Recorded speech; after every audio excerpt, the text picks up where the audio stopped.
Nothing and nobody will ever hurt you again, my dear friends. Let me begin with a bold statement, one that may sound too good to be true, too soft for a world that often feels hard. Nothing and nobody will ever hurt you again. Now take a breath, let that settle into your body. I'm not telling you that pain won't happen, or that life will stop throwing challenges your way. It will, it always does. But what I am saying is that your relationship to pain can change so completely, so profoundly, that what once hurt you can no longer reach the center of your being. That is freedom, part I. What hurts us, really? Pain is inevitable. We stub our toe, we lose a loved one, we feel betrayed.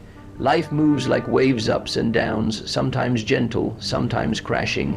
But suffering is personal. Suffering is what happens when we internalize the story, they wronged me. I'm not good enough. This should not have happened. Suffering is not in the event, it's in the identification. When a person says something cruel, it hurts because a part of us believes it. When we're abandoned, it hurts because we think we're unworthy of staying for.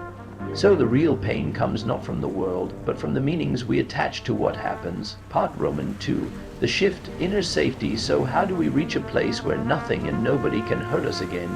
We must shift our center of gravity inward. We must root ourselves in something deeper than the shifting surface of life. You must begin to know yourself as something unshakable, not your thoughts, not your emotions, not your past, but that quiet presence that watches it all. The you behind the scenes, that self cannot be touched. When you root into that inner stillness, people may still try to hurt you, but they'll feel like wind brushing past a mountain. You may still lose things, but you will not lose yourself, because you will have learned that what you are cannot be lost. Part Roman 3. No more enemies. What if there are no enemies? What if every person who hurt you was also hurting? What if every difficult moment was a teacher disguised as a disaster?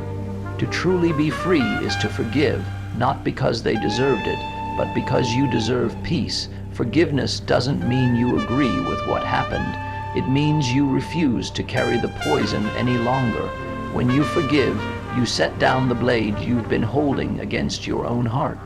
Part Roman 4. Practices for invulnerability. Let's get practical. Spiritual strength is like a muscle.